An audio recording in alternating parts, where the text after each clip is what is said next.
That's funny. I'm crying laughing. It's really funny. It made me so mad. Hang on, now you got me all messed up. Oh my gosh. Can't read my notes. Have tears in my eyes. It wasn't that funny. Or are you crying because you were mad? Oh. I'm sorry. You want a tissue? Oh. I want you to stop picking on me. Oh, how the tables have turned. Not funny. It is funny. Man. We're so out of practice. Jumping straight into it? Yeah. What? I just thought we'd be like, we're back. We're back. Robert Leroy Johnson. Wait, no. You're just going to say, we're back, and go straight into the intro? We're back. Robert Leroy Johnson. Don't say it like, we're back. Enthusiasm. Hey, everybody. We're back. What? Okay, on 3. Okay. 1, 2, 3. We're back. Robert Leroy. No, that was good. I liked that. So we're back, and we're doing episodes again. So these are now currently recorded episodes. Yeah, all the ones over the summer were pre-recorded for my maternity leave. And now Dirk and I have a little baby girl, and she's perfect. And now we're back on our regularly scheduled recording sessions. Yep. And we're so out of practice, we forgot how to do a podcast. Robert Leroy Johnson, who was born on May 8th, 1911, was an American blues musician and songwriter. His most famous recordings in 1936 and 1937 display a combination of singing and guitar skills and songwriting that influenced later generations of musicians. Off to a great start here. Thank you. His recording career only spanned 7 months, but he's recognized as a master of the Delta blues style and one of the most influential musicians of the 20th century. And the Rock and Roll Hall of Fame describes him as perhaps the first ever rock star. However, is this fame the product of talent and songwriting? Or is there something more sinister afoot? Ooh. Find out on this episode of Country Roads Creeps. At least we got it together. First try. It wasn't great, but that's okay. Better than some of the ones that when we were in practice. Yeah. So, how's it going? It is so good. I love being a mom. Okay, let's do the episode. Let's save it for the ending because I want to hear all your stuff. But we're going to spend 45 minutes in the beginning of the episode talking about. We'll circle back to it. Your baby and everything. You have updates too, I'm sure. My life's the same. We'll do business meeting at the end. So, okay, listen. Robert Johnson was born in Hazelhurst, Mississippi, on May 8th, 1911, except for most of the sources that I saw say, like, possibly. This is... Here we go again. We're starting Here we go strong again. with, this is your natural disclaimer of, this is old from, like, the South in the 1920s. No dates are going to match up the with 30s and stuff. And the dates don't match on hardly any of the documents. The names don't match. The sources don't necessarily agree with each other. The researchers that have pieced together most of his life don't necessarily agree with each other. So we just hodgepodge this episode together with what we can find. This is like the best of what I could find. And for some of them, it's like I just picked a date. It's like in the middle. That one will do. So, his mother was Julia Major Dodds, and his father was Noah Johnson, not Julia's husband. Scandalous. Ooh. Julia was married to Charles Dodds, who she had 10 children with, and he was a pretty prosperous landowner and a furniture maker. Okay. So, I don't really know is furniture making like a long lost job? Are there still people that make furniture? Well, there would have to be, right? Well, I mean, like your couch comes from Ashley Furniture Home Store or whatever, but like there's people that make small like business furniture yeah. making. Well, yeah. I mean, I know people make like wood furnitures and stuff. Yeah, there's the picnic tables and rocking chairs up the road. Yeah. Somebody's got to make those. And then there's like the bears that guy carves out with a chainsaw. Oh, yeah. Stumps. That's up the other way. So, yeah. Cool. Here and there, people still make furniture. So this dude, Charles Dodds, was run out of Hazelhurst by a lynch mob following a land dispute with white landowners. Dang. I didn't mention this, but they're all African American people, and Robert Johnson is African American, and they don't have the best relationship with the white people at the time. Right. 1920s America. So yeah. Anyway, or 19-teens. Wasn't good. They're not the friendliest bunch, as it turns out. But a couple years later, they landed in Memphis, where Charles changed his name from Dodds to Spencer, and Robert would attend the Carnes Avenue Colored School. Now that I read that out loud, I realize that it's a segregation thing, and that's not just the name of the school. Right. So you didn't realize that when you made your notes? No, I read it and I was like, that's kind of a funny name for a school. Oh that's odd. Oh my gosh, Shane. Now that I say it out loud, I'm like, oh, that's, well. Okay, well, now you know. It's at that school and in Memphis where Robert found a love for music, the blues particularly. And they say his education and urban environment set him apart from other rather uneducated blues musicians, which I kind of would argue with because most of the blues and jazz people tend to be pretty educated. I'd say it's more evenly split than you would imagine it would be, or than what older researchers would have you believe. But especially in music, and especially if they're a jazz musician, I think. Anyway, you've got the guys like Jimi Hendrix is big rock and roll star, but did you know that he knew music theory really well, supposedly? I don't know much about him now. It's the rumor. Even though he has like a really sloppy guitar playing style, which is like part of the sound, I guess, but he actually knew music theory pretty well. But then you have guys like freaking Randy Rhoads, who played for Ozzy Osbourne for a long time, was trained as a classical guitarist. That's why. No, that makes sense to me. That's why that sound exists in the old Ozzy recordings.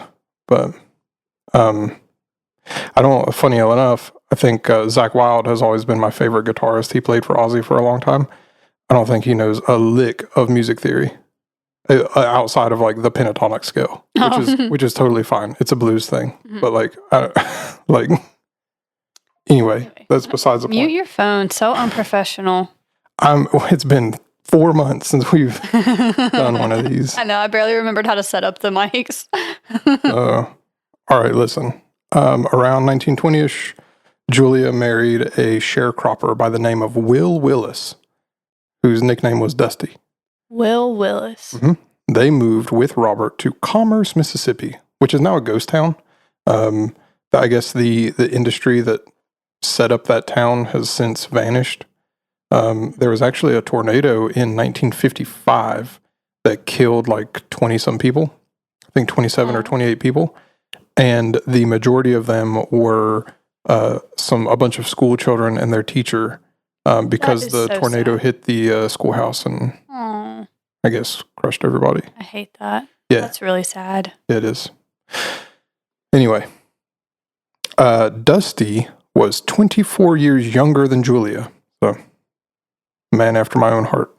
Stop. But now we get into the part of the story where like the records don't necessarily agree with each other, nor are they necessarily accurate, and they don't necessarily tell the whole story. Just telling the story. It's all right. So again, just kind of keep that in mind for everything that I say for the entire episode.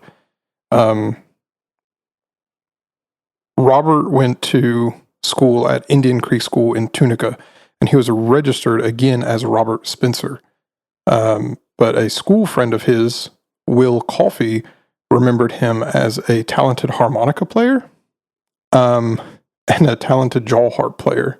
You know what a jaw harp is? No, I don't. It's like a piece of metal that goes in your mouth, and you play it like that. Kind of a neat sort of thing. Do you like blow through it like a harmonica? I don't really know. Okay. I think you like pluck on it and make different tones or something. I don't know. Maybe we can look at a video of it later or something. Yeah. I've never heard of that.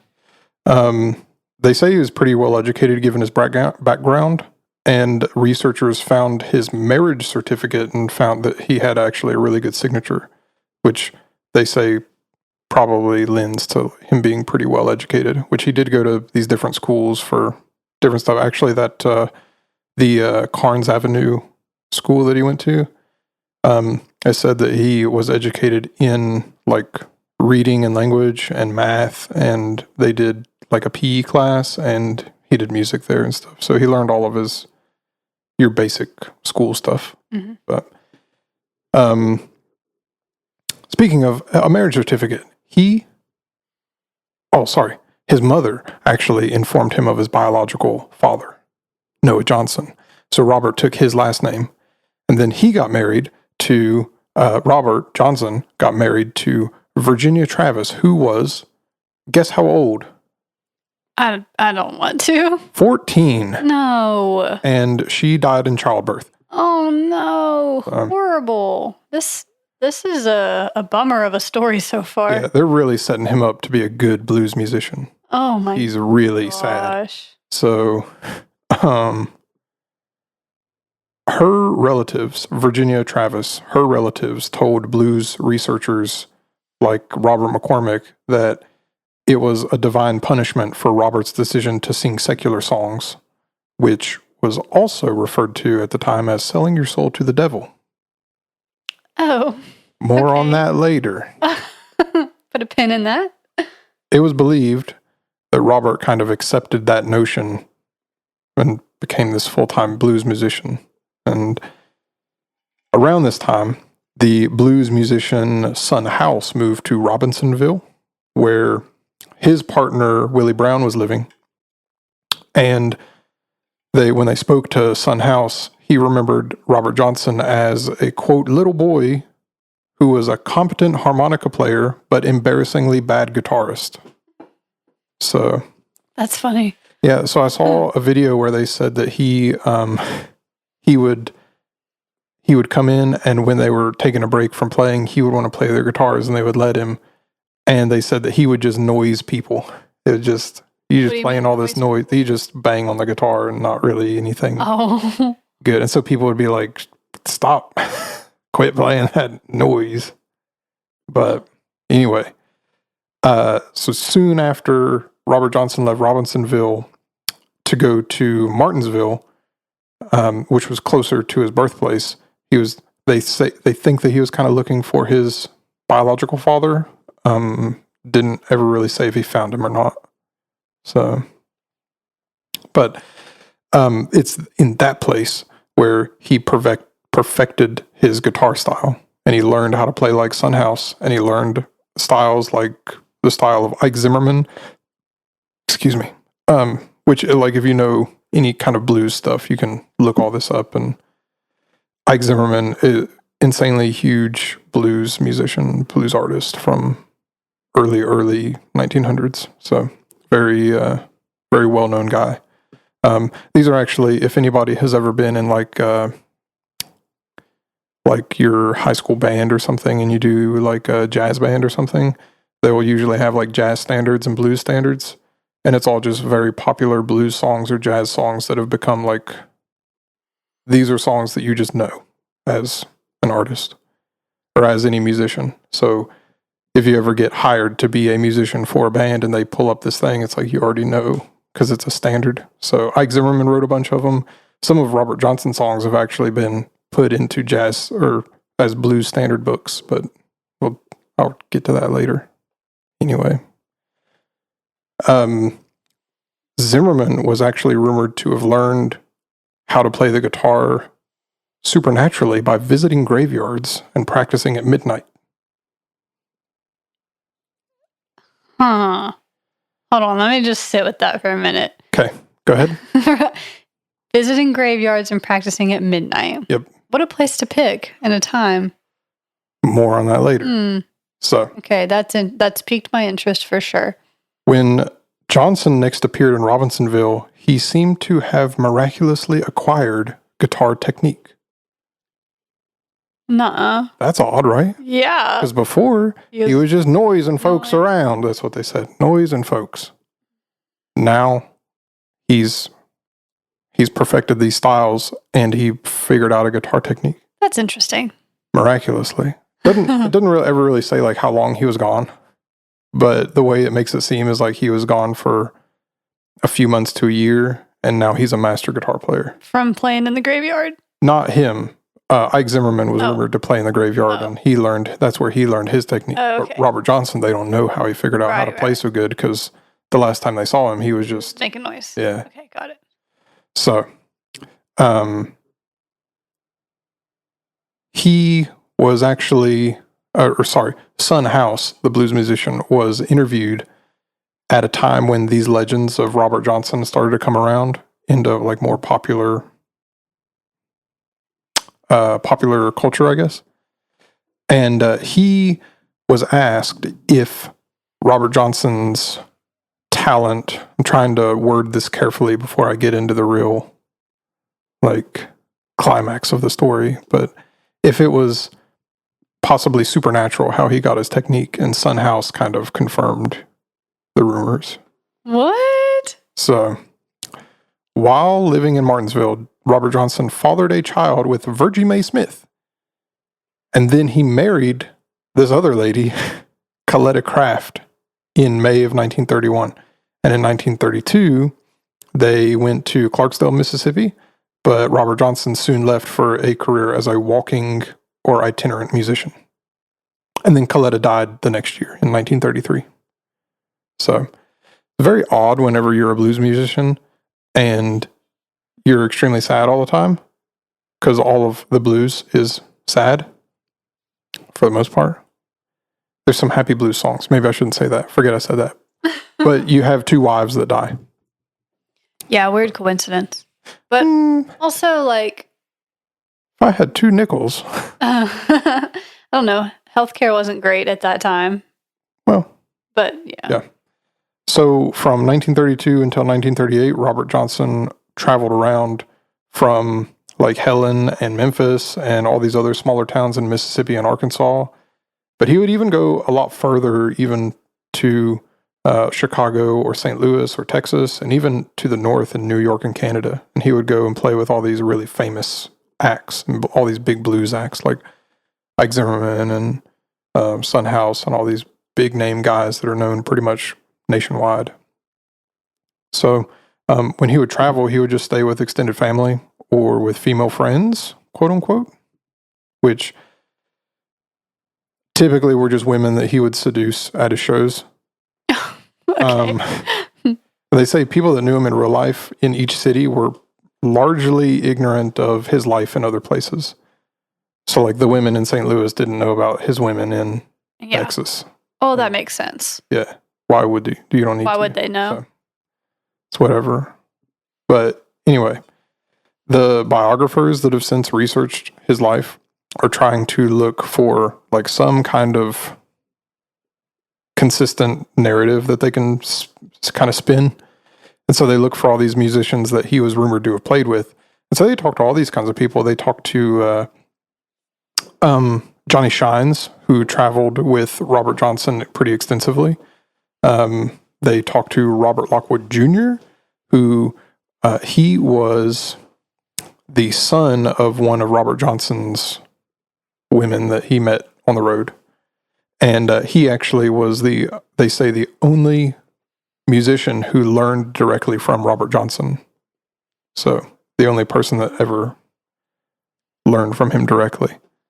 They talked to David Edwards, a.k.a. Honey Boy. And his cousin was another lady that Johnson met on the road. So he knew a lot of ladies out there that liked blues musicians at the time. So But they got a bunch of kind of partial stories and conflicting stories and lots of inconsistent eyewitness accounts, but they've tried to kind of summarize how people felt about him, and they came up with he was well-mannered, soft-spoken, and as for his character, everyone seemed to agree with that. While he was pleasant and outgoing in public, he was pretty reserved in private, and he liked to go his own way. So the musicians that knew him testified that he was a pretty nice guy and fairly average, except, of course, his musical talent. And he had a weakness for whiskey and women, which, in short, he's a nice guy and has the same characteristics as any other blues musician or rock and roll musician. Yeah. Like, alcohol and women is like what they do. Yeah, it's so like not really notable. Situation normal. Mm-hmm. So there's nothing really like nothing technically oddball about his personality, just that he was extremely good at the guitar and nobody really knew how he got so good. But more on that later.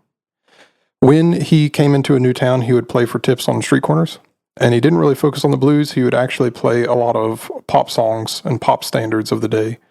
It didn't really have any problem giving the crowds what they wanted. So if they wanted pop or if they wanted jazz or whatever, and he actually had the ability to pick up a song after only hearing it for the first time. So he had like that perfect pitch thing. Oh, that's cool. So, you know who also has that is it's Charlie Puth. Oh, yeah. I saw a video of him on some talk show talking about that. So I'm like extremely jealous of people who have like that ability to have the perfect pitch. It's cool. So it's comes in very handy if you're a musician of any kind, because it's like you can hear stuff and automatically know like what key it's in and what the chords are. And I've never been that. I just can't do it. I've tried to learn, and I've learned a little bit on like how to figure out what stuff is, but it's extremely difficult. You don't have the gift. Yeah, I don't just get it.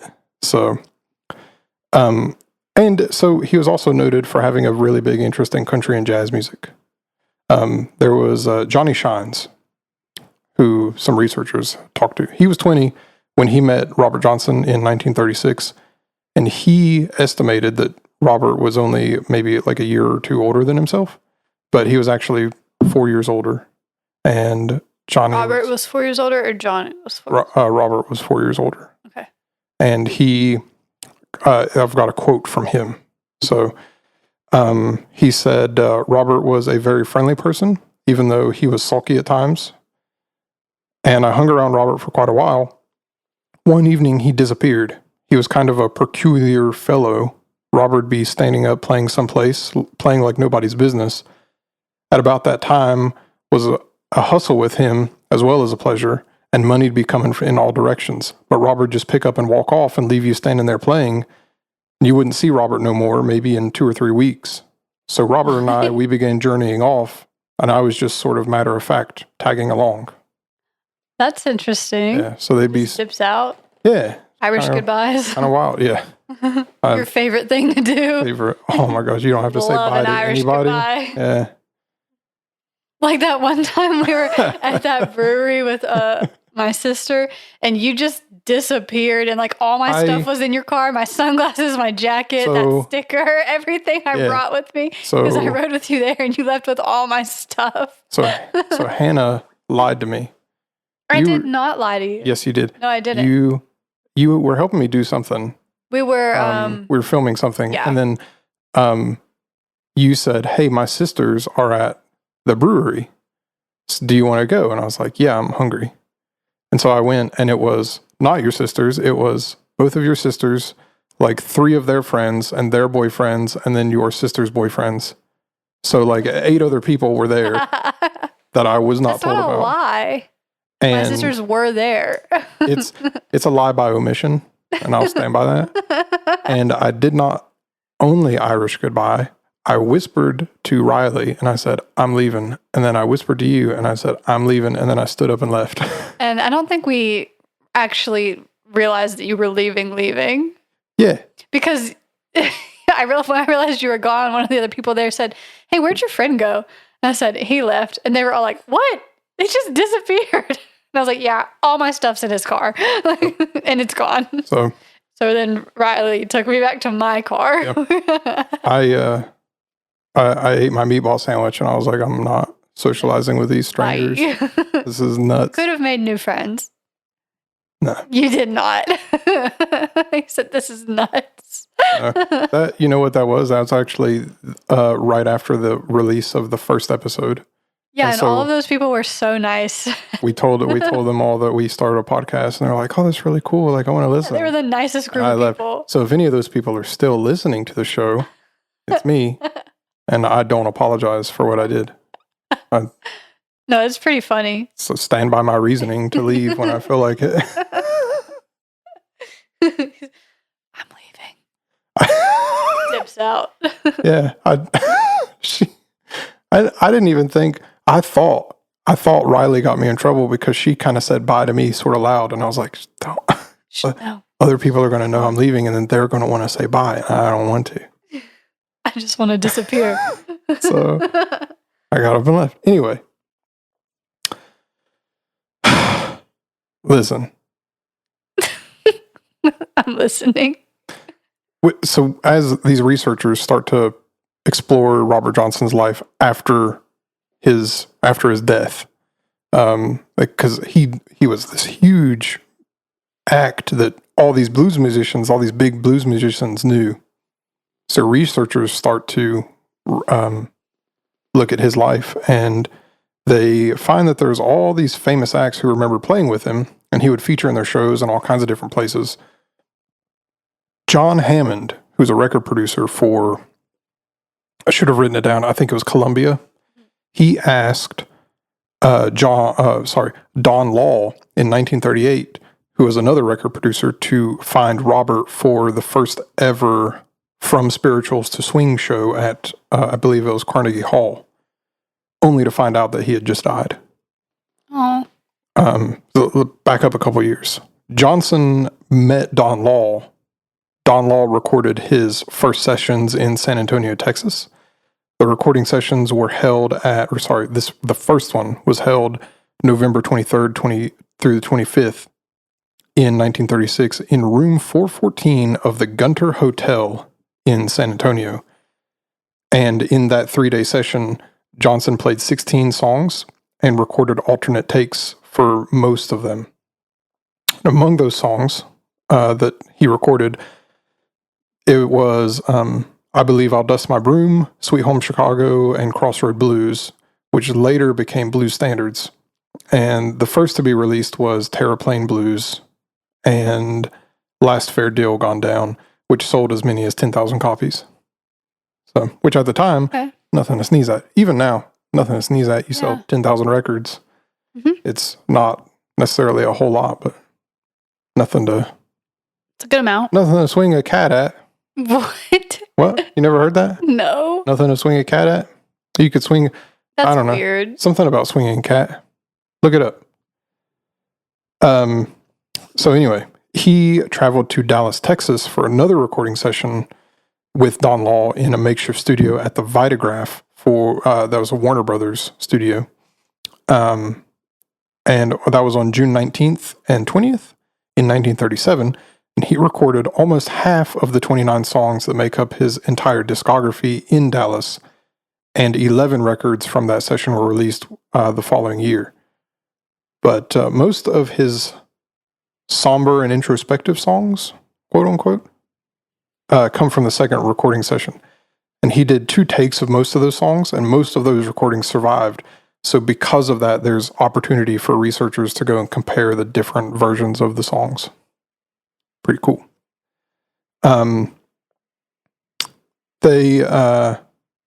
So here's something about him. He's different from other blues musicians in that he's he's regarded as one of the best Delta blues musicians. Delta blues has all of these different kinds of sounds. So you've got like the blues rock stuff, and you've got the like your standard kind of Southern blues or like Tennessee blues stuff, Memphis blues. Delta blues from Mississippi Delta is kind of, it's got a little bit different flavor to it, a little bit like more drawn out, a little bit kind of darker themes maybe, a little bit sort of lax maybe in the playing a little bit. You've got like Texas blues stuff. There's all different flavors. Kind of like rap. There's like if you know rap really well, then you know the difference between like an East Coast and a West Coast sound. And then there's Memphis rap, and there's Toronto, and there's Atlanta. They all have different little pockets of stuff going on that make different sounds. Anyway, he was a little bit different from some other Delta blues musicians in that he fit most of his recordings on the 3-minute single side of a 78 RPM record. Most of them, I guess, didn't. Didn't do that? Yeah. So halfway through, you got to flip it over, hear the second half. Of the same song? Yeah. Huh. Pretty stupid. No, just kidding. He died in... Okay. My notes are really abrupt sometimes. I'm realizing that today. He died in Greenwood, Mississippi of, guess what? Guess what happened to him? I have no idea. Unknown causes. Oh, well. 30 years later, there's a researcher who found his death certificate.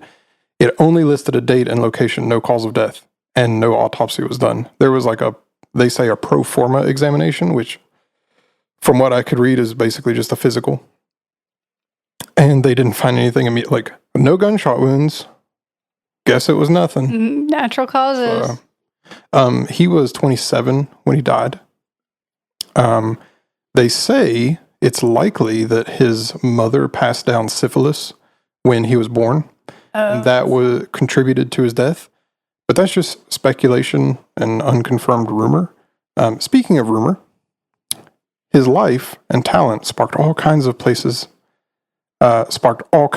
rumors in the places that he visited. Would you like to hear one of them? Would.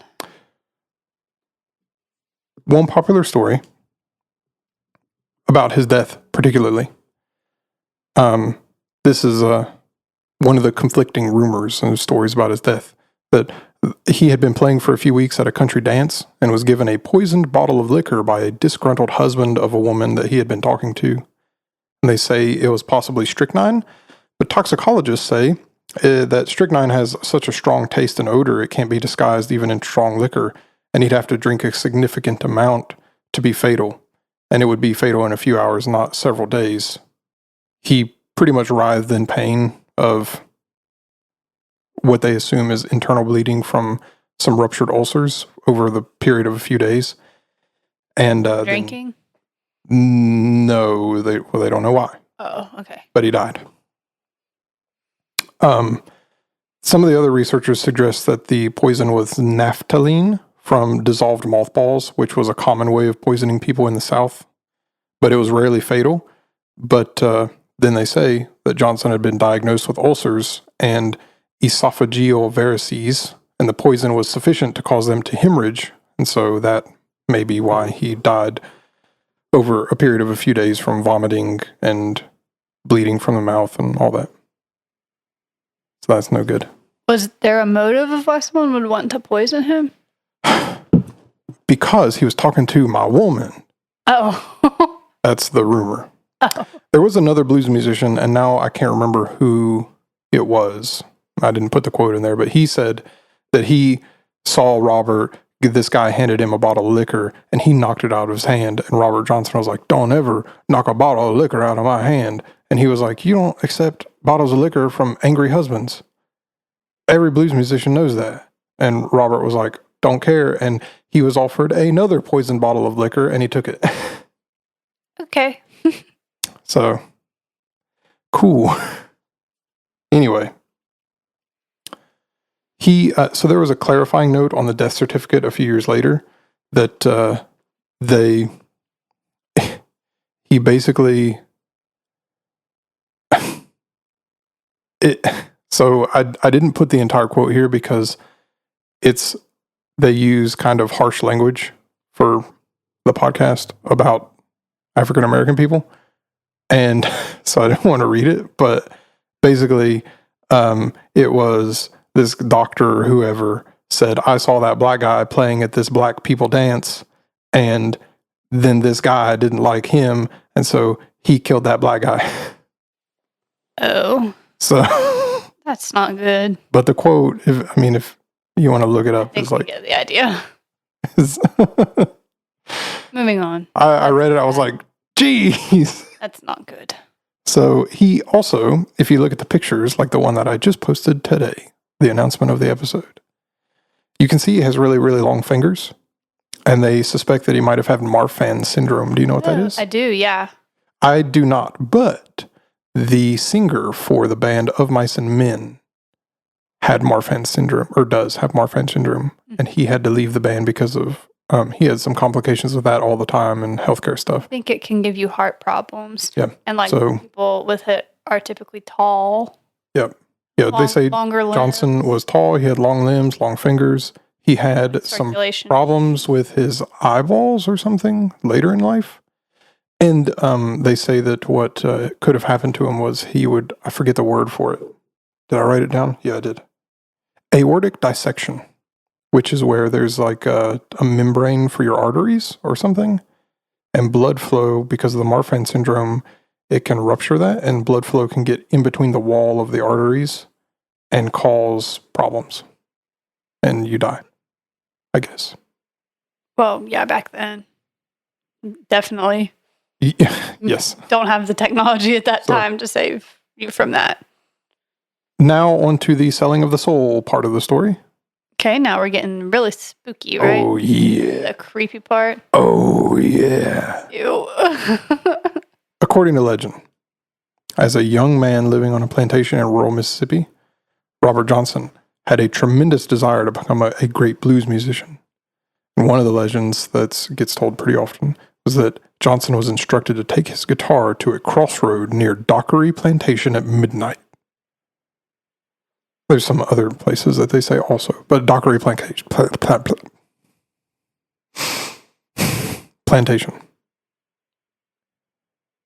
There he met a large black man, the devil, who took the guitar and tuned it, and the devil played a few songs, and then he returned the guitar to Johnson, giving him mastery of the instrument. The story of a deal with the devil at the crossroads mirrors the legend of Faust. So in exchange for Johnson's eternal, everlasting soul, he was able to create the blues that he became famous for. That's not good.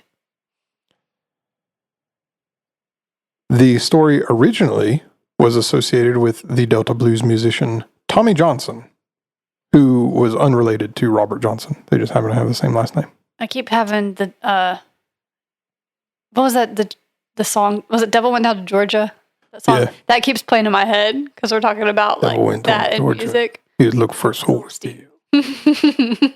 Yeah, so you know what's crazy about that story is the people, like, that story tells, or that song tells a story of devil goes to Georgia, and he's trying to make a deal with people, and he finds this guy in the woods playing the violin, playing the fiddle. Yeah. And he's like, I bet you I can play the fiddle better than you. And his name's Johnny. And he's like, nope.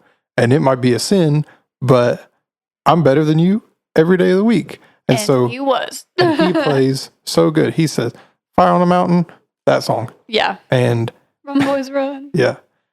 And the devil loses and gives him a golden fiddle. Yep.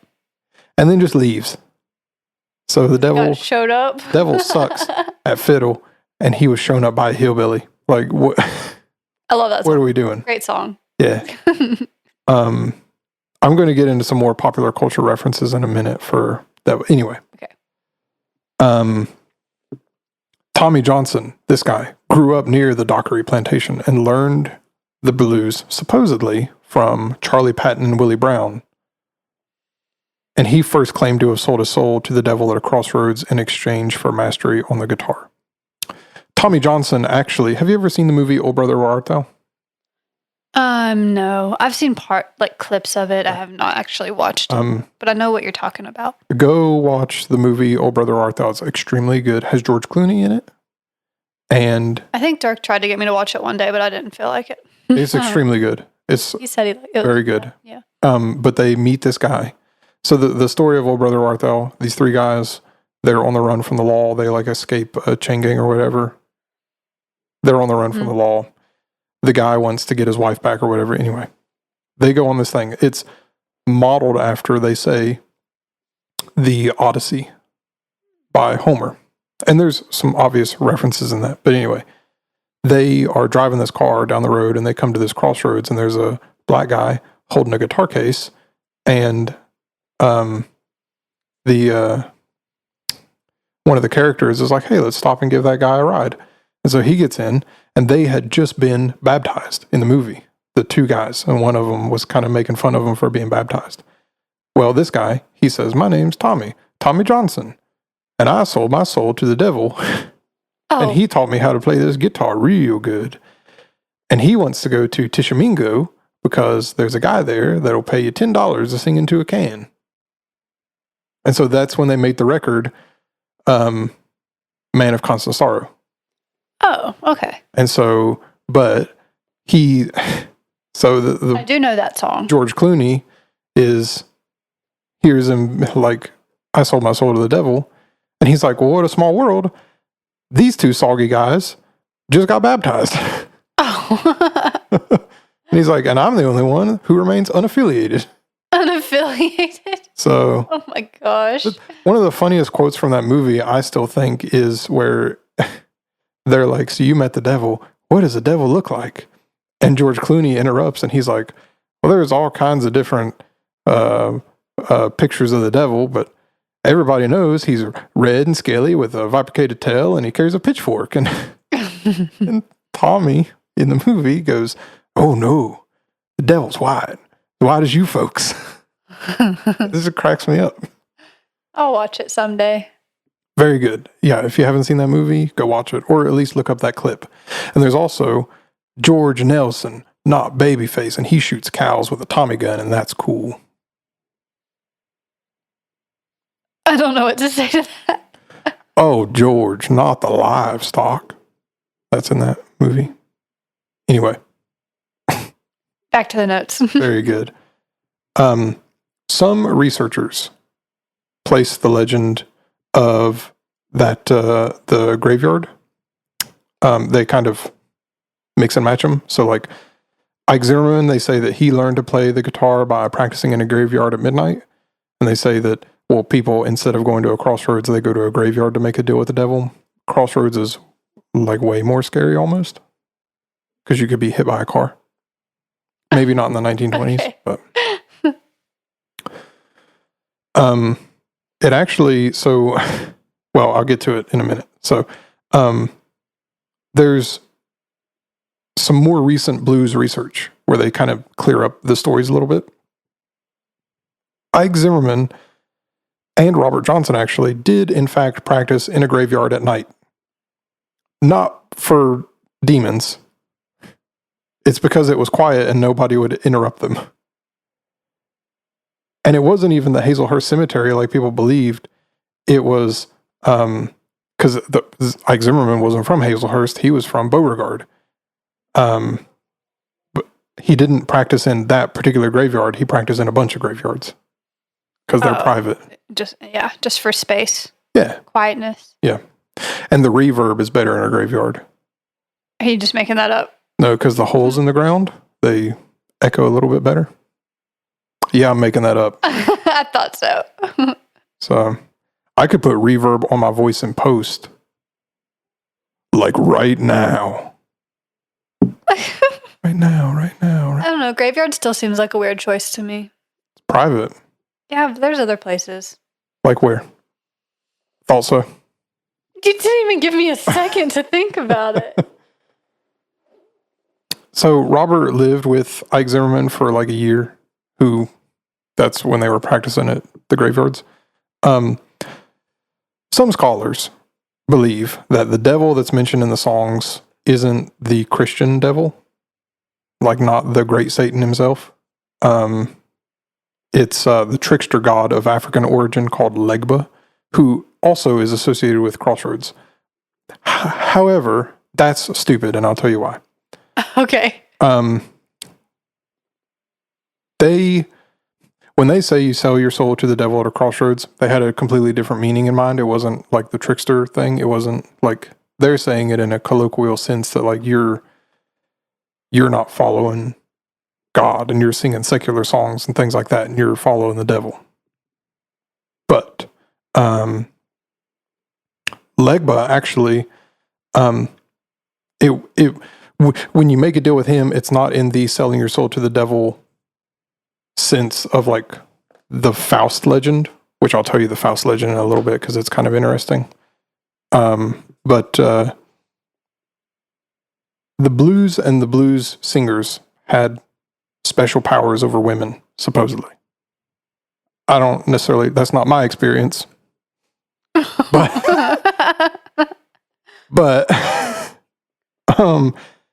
it was said that blues singers could possess women and have any woman that they wanted.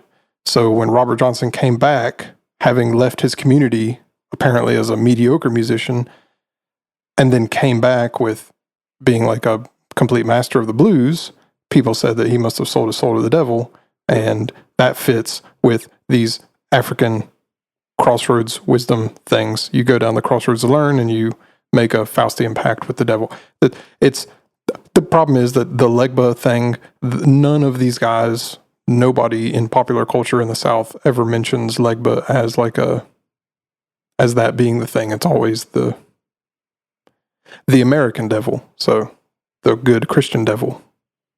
Don't say good. Reference to the devil. Try it. Rephrase. The bad Christian devil. Good. What? You're nothing. He's red and scaly and has a bifurcated tail and carries a pitchfork. Anyway, so speaking of Faust, the German legend, where this guy, Faust, he's extremely knowledgeable and successful, but he's depressed, and so he makes a pact with the devil to give him unlimited knowledge and worldly pleasures and some magical powers, but only for a limited number of years, and then the devil will come to claim his soul. And then, so they say that Johnson, in his songs, talking about selling his soul to the devil, they say that it had to do with this Legba entity from African origin. It's not at all mentioned at all, ever. It's more so in reference to I suppose, the Christian pacts or the Christian stories of all this, which I'm going to tell you a couple in a minute because some of them are sort of hilarious. But the music itself, pretty cool. I wish that there were more modern recordings. I would play some in the sounds, but we can't because they were recorded in 1936 and 1937. And copyright on songs before 1976 or 78 is life of the artist plus 95 years. So they don't enter Creative Commons or like non-copyright until like 2030 something. That's not that far off. Yeah, so that sucks. So I can't play them because we'll get copyright strike. We'll still be doing the podcast? Mm. We can be like, hey, remember that episode we did in 2024? I don't know that anybody would want to listen to us after like this episode. And I have that feeling every episode, and people still listen. Like hundreds of people still listen. Yeah, we're doing great. Thank you to everyone that listens, by the way. Yeah. Appreciate it. Appreciate you. So, Keith Richards, you know who that is? Sounds familiar. From the Rolling Stones. How about read a book, Anna? Listen to a rock and roll record. Okay. How about that? He said, you want to know how good the blues can get? Well, this is it in regards to Robert Johnson. and Eric Clapton said that it's the most powerful cry that you can think of, the most powerful cry that I think of that you can find in the human voice. So Johnson was known for using the guitar as another voice or another singer in his music. So, something that B.B. King kind of perfected later on with some of his music, where he will kind of sing and then he'll play, and it kind of sounds like a call and response sort of thing between his voice and then what he's playing on the guitar. Pretty neat. So, you ever heard of B.B. King? Yes. Sure. Okay. Hannah's just saying yes so that nobody makes fun of her like me right here in front of 300 people that are going to listen as soon as this episode comes out. I don't want to do the podcast anymore. You just, less than 2 minutes ago, you said, you think we're still going to be doing the podcast in 2030? The answer is no. Because we're going to fight. Robert Johnson was highly praised for his talent. He was able to play the bass lines on the lower or the top strings of the guitar, and then play like the melodies on the higher strings. And then he played these rhythms that kind of made more percussive sounds too. Very cool. If you want to hear it, he has very good technique, I guess you would say. But like I said, I wish there was more modern recordings, because I don't think the recordings that they do have really do him justice. What I will say, though, is while you're at it, you can listen to Tommy Johnson, because they say that he was known for like his eerie falsetto voice, very creepy sounding whenever like... Really? Yeah, when you put it into context of like he might have sold his soul to the devil to be good. Yeah. And then he'll go back and forth between singing in a kind of normal voice and singing in a falsetto voice. Where can we find these if we want to listen to them? YouTube. Okay. Or Spotify, I think. Okay. But YouTube, they've got them. Did you know Robert Johnson has a Vivo channel? No. There's a Vivo channel for him. Okay. Whatever. Obviously not his. It's like... made for him. I guess Columbia Records made it or something. Whoever owns those recordings. But... So some more deals with the devils. There's the theory that the Adam and Eve story was like Eve making a deal with the devil, because he promised them that if she ate from the tree of the knowledge of the good and the evil, that she would know stuff. And then she did, and then they got kicked out of the garden. So is that not the story? That is, but they say that that's like the first deal with the devil. And I don't know as much. You said like there's gotta pause. Baby's crying. Okay, so the reason I said like is that was a story is because you said there's a theory that this, and I was like, no, that's what happened, right? Or are we going right now? Yeah. Oh, geez. I was drinking coffee. Go ahead. Do you want me to say that again?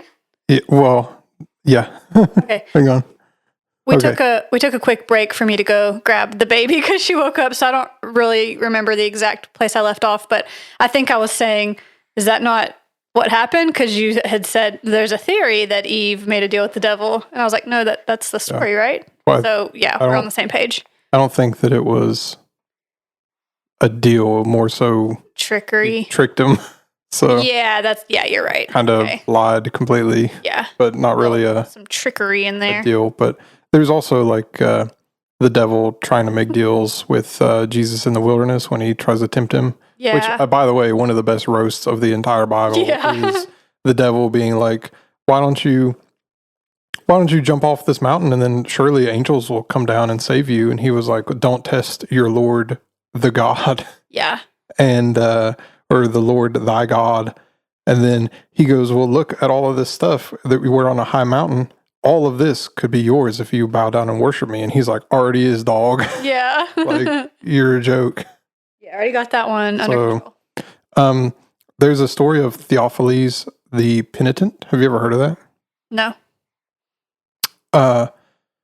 Theophilus the Penitent was an archdeacon elected to bishop, but he was too humble. And he turned that job down. And the person who got the bishop position also removed Theophilus from his archdeacon position. And with no other alternative options available, Theophilus made a deal with the devil to get the bishop position back. That's terrible. So the devil has Theophilus, he says that Theophilus has to renounce Jesus and Mary, and he agrees, but later regrets it. Go figure. Yeah, no joke. So he fasts and prays, and eventually Jesus forgives him, but obviously the devil's mad at that. And so one night, Theophilus wakes up, and the contract that he signed in his own blood is laid across his chest. Ooh. So he takes the contract to another bishop, and he confesses all of his sins, and the bishop throws the contract in the fire, and apparently that's all it takes to get you free. And so Theophilus, upon seeing that he is freed, gets so happy that he dies. What? That's a crazy story. Yeah. Have you ever heard of the Codex Gigas? Did you hear that? Yeah. No. So Codex Gigas is it's a giant book, and there's a monk, and apparently he was in trouble with the church or something, and he told them that if he gets to keep being like a monk or whatever, or if they don't like kick him out, that he will he'll write a book that glorifies the church forever in one night. So around midnight, he realizes he's not going to be able to do that. And so he prays to the devil. What? And makes a deal with the devil to make this book. And it's a huge book. It's a real book that exists. This is just a story around it. But he makes this deal, and the devil writes, basically, it's the entire New Testament and Old Testament of the Bible, and all of the teachings of the church and all their works in one book. But at the end of the book, there's a gigantic mural, like intricate drawing of like the devil, basically. Like it's a full page cover thing. And they say the devil did that. Because they're like, why would the devil want to agree to make a book that would glorify the church? Yeah, that's very unsettling. Well, he put his whole image in the back of the book, I guess. So that's kind of crazy. Anyway, you ever watch Supernatural, the show? No. Very good. I liked it a lot. I haven't seen it. So in Supernatural, they have crossroads demons, and you can go and you have to have. I'm not sure if I wrote it down or not, but you have to. Oh yeah, I did. You have to dig a hole directly in the center of the crossroad and put a box in it that contains the mortal who's wanting to make a deal, their photo, graveyard dirt, a bone from a black cat. That's the recipe. That's pretty cool. And then the demon will appear there and make a deal. And so here's something crazy, is that in that show, I think they give, for the deals, you get 7 years to like whatever deal you have, you get 7 years. And then after that, hellhounds will come and track you down. So there was an episode where there's all these people dying crazily, like being torn up, and nobody knows how they got there. Well, it's because the hellhounds came and got them from their crossroads deals, right? Yeah. So, one of Johnson's songs, Robert Johnson wrote this song. He's got Me and the Devil Blues. He's got Crossroads Blues, which is about him going to make a deal at the crossroads. And he's got one called Hellhound on My Trail. So what the heck? Like, he's clearly being like, yeah, I'm, you know what I'm saying? Yeah, I'm making a deal. Yeah. So, kind of a wild thing. You all right? Okay. So the last part of these notes is the 27 Club. Have you ever heard of that? I've told you about that. So, whoa, big burp. So, just to clarify, big burp from my baby. That's why I stepped away. No, it was Hannah. It was not. Hannah. Don't let her lie. So the 27 Club, Robert Johnson was said to be the first member, even though that's not true. He died at 27, and there's a bunch of other celebrities who died kind of mysteriously at the age of 27. There's Janis Joplin, Brian Jones, Jimi Hendrix, Jim Morrison, all died at the age of 27. It wasn't until Kurt Cobain took his own life at the age of 27 that the 27 Club kind of entered the more public lexicon. Yeah, because it was like happening so many times. Yeah, but there's actually no evidence to prove that that actually was even a thing. So there's no evidence that more celebrities die at the age of 27 than any other age. Just happens to be one of those things that people latched onto. So that's the end of my notes. Good episode. Good way to get back into it. What do you think? You think you can make a deal with the devil? I think you can. I don't think you should. Yeah, I guess, yeah. Do you think Robert Johnson did or Tommy Johnson did? No. Because they've kind of leaned into it, supposedly. They've sort of like, they've kind of leaned into the whole, like, yeah, I guess I did sell my soul to the devil. And like I said, Robert Johnson got the, he had the songs Hell, Hell, My Trail, the Crossroads Blues, Me and the Devil Blues, all that stuff. So she's going crazy over there. So yeah, what do you make of that? I think it would probably deserve just a rumor that got really out of hand. Yeah, me too. But I do think people have done that. Yeah. I don't really have like anyone in mind, but I'm sure it does happen. We made a deal with the devil to have a good podcast. Don't even joke about that. Kidding. Take that back and say a prayer right now for even saying it. It's actually... You need to repent from that sentence. We did not do that. If you can tell by the amount of Instagram followers that we have, we definitely didn't do that. So, by the way, follow us, Instagram and Facebook, at Country Roads Creeps. Please look how cute she is right now. She's pretty cute. What do you think? It's hard to say. I definitely think that it's odd that he would come back from like just a short time being away and be like a master of the guitar. I think it's more likely if it was like anything less than 6 months, I would say is like you've done something crazy. Right, that like if he's no good and then he comes back after 6 months or like before 6 months, maybe he comes back in a month or two and he's really good, then that seems like you know what I'm saying? Yeah. But if it was like a year later, then I would say that's doable. If he really was, determined on it and practiced every day and everything, then it was, yeah. So. I have a few more things I want to say before we wrap up, and we do have to wrap up because I have to. Okay, go ahead. Give her a bath. First, I want to talk about my baby. Okay. Okay, so Dirk and I were just so blessed. God really, really blessed us with a smooth pregnancy, labor, delivery, everything. And I know I'm biased, but I think we have the sweetest, cutest little girl in the entire world. I think she's perfect and amazing, and I love her so much. Yeah, accurate. She's brought us so much joy. And she's happy, healthy. We're so thankful. And I love being a mom. And Dirk has been such an amazing dad already. Like, he just jumped right into it. He's such a good husband and a good dad. He's been awesome.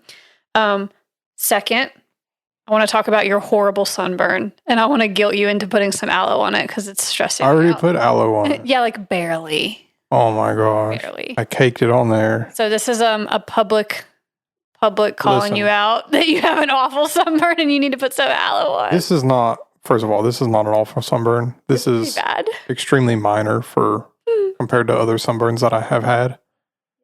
But I got a little bit red today because I was fishing. It's so red. With a girl. And so with a girl. I don't think it's that red. It looks definitely red. Probably because I don't know. Yeah. But it's not that bad. It's whatever. And third, bought an alligator for your baby. Oh, yeah. Okay. Should we tell that now or should we save it? Save it for what? Let's tell it on the next episode. Oh my gosh. Something to look forward to. Third. Let's tell it now. Thank you to everyone that listened through the summer. We appreciate that. Mm-hmm. We're back at it. So if there's stuff that you'd like us to talk about or things that have happened since we started recording again, let us know. There's been some events. Yeah. There's been some insane worldly events that have happened. Yep. That's nuts. She miraculously slept through almost all of this recording, but she's awake and ready to go now, so we're going to have to sign off here. Yep. Alligator story really quick. So I ordered Hannah's baby a stuffed animal, and I thought that it was 20 inches? Yeah, I thought it was like 20 inches, and I saw a bunch of these animals that had a zipper you could pull the babies out, like baby alligators or baby dinosaurs or whatever, and I thought that'd be cool. I'll get her an alligator. Well, I went looking through all the options and then came back to this other alligator that they had. It was a 60-inch alligator, and that's the one I ordered. I think it's 67 inches. Yeah, so it's gigantic, and I didn't know. So we get this package, and that's the one I ordered. Like vacuum sealed down into a little bag, and we're like, "What is this?"